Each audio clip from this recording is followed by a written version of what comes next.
Hello everyone, welcome back to my channel. इस Sunday actually एक दूसरा वीडियो आने वाला था, पर मैंने उसको रीशेड्यूल किया है क्योंकि आई गेस अब सभी को पता है कोलकाता में क्या चल रहा है। कोलकाता में आरजी कर हॉस्पिटल बोल के एक बहुत ही रेप्यूटेड हॉस्पिटल है, जहाँ पर एक डॉक्टर उनका रेप करके मर्डर किया गया है। एंड इस वजह से पूरा इंडिया अभी जस्टिस मांग रहा है, and that we all know, right. And जिन्हें नहीं पता है, कोई भी न्यूज़ चैनल आप ओपन कर लो, ओपन करके देख लो कि क्या चल रहा है कोलकाता में। कोलकाता में अभी जो चल रहा है, इसके चलते मैंने पहले ही सोचा था कि इस वाले टॉपिक में मुझे एक बार बात करनी चाहिए अपने चैनल पे, क्योंकि हर एक लड़की ने अपनी लाइफ में कुछ ना कुछ ऐसा एक्सपीरियंस किया है। रेप एक बहुत ही बड़ी बात है, मतलब रेप वो वाली बात है जो लाइफ में मैं अपने दुश्मन के लिए भी कभी ना मांगू।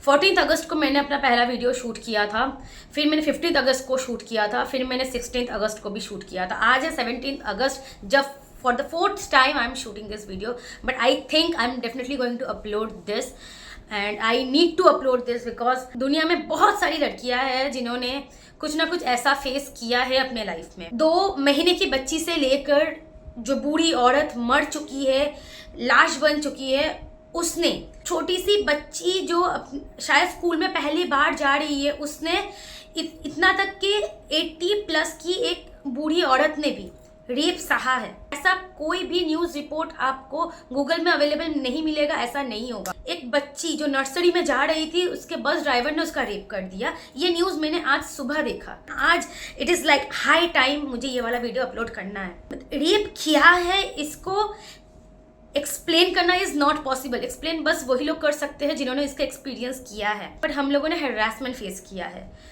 ऐसी आई डोंट थिंक कोई लड़की है जिसने लाइफ में एक बार भी हरासमेंट फेस नहीं किया होगा। एंड आज मैं अपने लाइफ की एक स्टोरी आप लोगों के साथ शेयर करने वाली हूँ। जो स्टोरी है वो तब की बात है, 2009 की, जब मैं क्लास 11 में थी। मैंने इंग्लिश टीचर रखा था एंड उनके पास मैं जाती थी ताकि मुझे नोट्स मिल सके। जब एग्जाम आएगा तो मुझे नोट्स चाहिए होगा, तो मुझे नोट्स मिल सके। उनके पास हम सारी लड़कियां ही पढ़ती थी, हम 5-6 लड़कियां पढ़ती थी। एंड उन्होंने लड़कों का बैच अलग रखा था, लड़कियों का बैच अलग रखा था। हम लोग पढ़ने गए थे, 1 हफ्ता कुछ नहीं हुआ, 2 हफ्ता भी कुछ नहीं हुआ। मैंने उन सर के पास शायद 4-5 क्लासेस कर लिए थे। उसके बाद मैं टूर्नामेंट के लिए चली गई। टूर्नामेंट से जब मैं आई, बस एक ही क्लास मेरा मिस हुआ था। उसके बाद जब मैं आई, मैं सर के पास गई पढ़ने के लिए। ऑब्वियसली मैंने जाकर देखा, जो मेरी दोस्त थी ना, उन सबका फेस जो था बहुत ही, मतलब कुछ तो था, मतलब कुछ तो चेंज हुआ, कुछ समझ में नहीं आ रहा था मुझे। फिर हम लोग पढ़ने के लिए बैठे। जब हम लोग पढ़ने के लिए बैठे, मैंने एक चीज़ नोटिस किया। सर आए, let me explain it to you. एक पिलो के साथ ही एक्सप्लेन कर सकती हूँ। Suppose this is my friend and sir आए।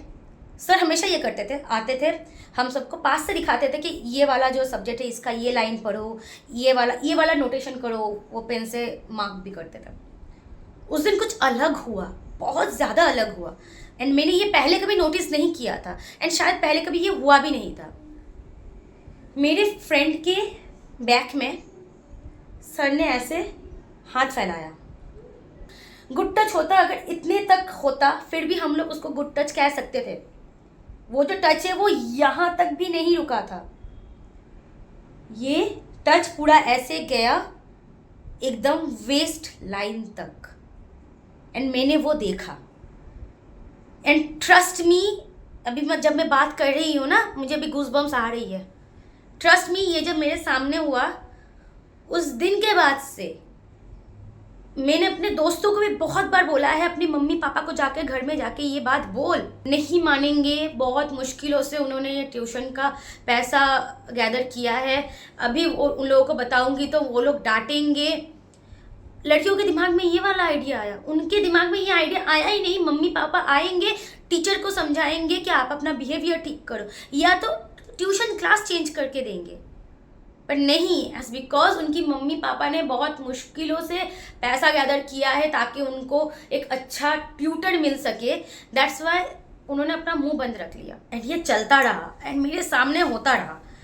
Trust me, I was feeling so bad. मुझे बोलने का बहुत ज़्यादा मन किया, बहुत ज़्यादा।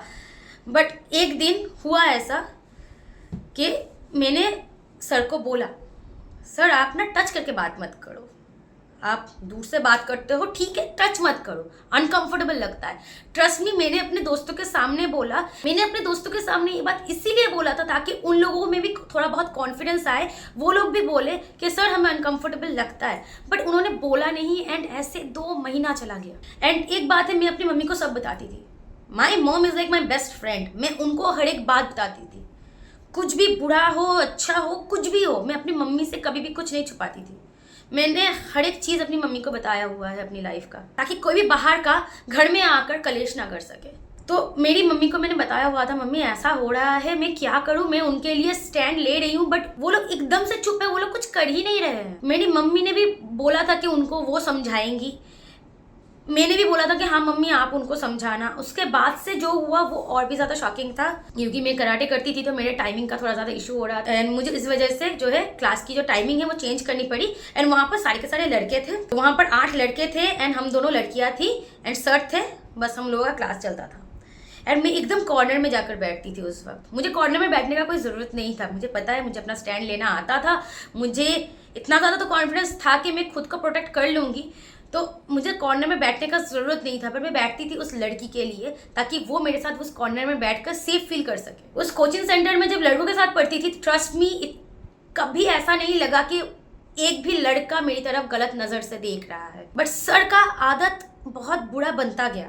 उन्होंने देखा कि हम दोनों लड़कियां कॉर्नर में बैठती है, उन्होंने क्या किया, जो वो दूसरी लड़की थी उसके साइड में जगह खाली करने के लिए बोला सारे लड़कों को कि सर वहाँ पर जाके बैठेंगे एंड तो फिर सबको अच्छे से समझा पाएंगे। एंड जब वो पास में उस लड़की के आकर बैठते थे ना, आप सोचो ये घुटना जैसे हम लोग मोड़ के बैठते हैं वैसे सर का हाथ ये होता था। मैंने वो देखा एंड आई वॉज लाइक चल उठ, हम लोग क्लास नहीं करेंगे आज, चल उठ, तुझे क्लास करना है ना, इंग्लिश पढ़ना है ना, मैं पढ़वा दूंगी, तो चल उठ। हम लोग निकल गए वहाँ से। उसके बाद हम लोगों का जो है टेस्ट एग्ज़ाम था, कुछ मतलब वो छोटा एग्ज़ाम होता है, वो ज़्यादा मतलब इंपॉर्टेंट एग्ज़ाम नहीं था।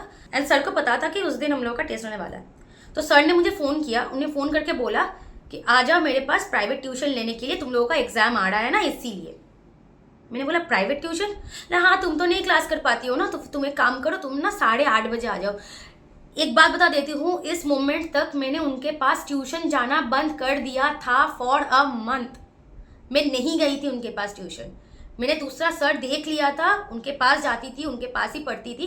एंड जो वो लड़की थी मैंने उसको भी अपने साथ ले लिया था, वहाँ पर जाकर हम लोग पढ़ते थे। उनका हिम्मत देखो, ऑडेसिटी देखो, मैंने उनका क्लास छोड़ दिया है, उनको पता है मैं 1 महीने से नहीं आ रही हूँ। उन्होंने मुझे कॉल करके बोला प्राइवेट ट्यूशन लेने के लिए। मैंने फ़ोन कट कर दिया, कोई रिप्लाई नहीं दिया उनको, क्योंकि मुझे पता है कि एक्चुअली में नियत क्या थी उनकी।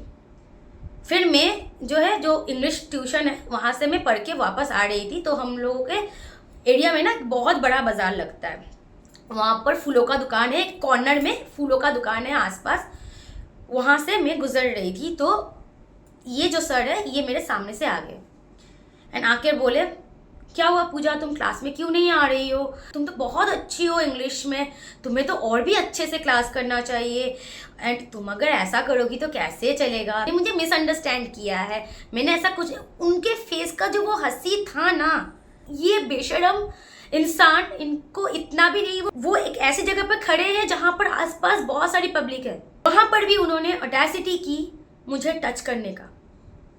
उन्होंने मुझे ये किया, ये हम दोनों बात कर रहे हैं ऐसे, वो मुझसे लंबे थे, क्या हुआ आ जाओ ना क्लास में, कुछ नहीं होता।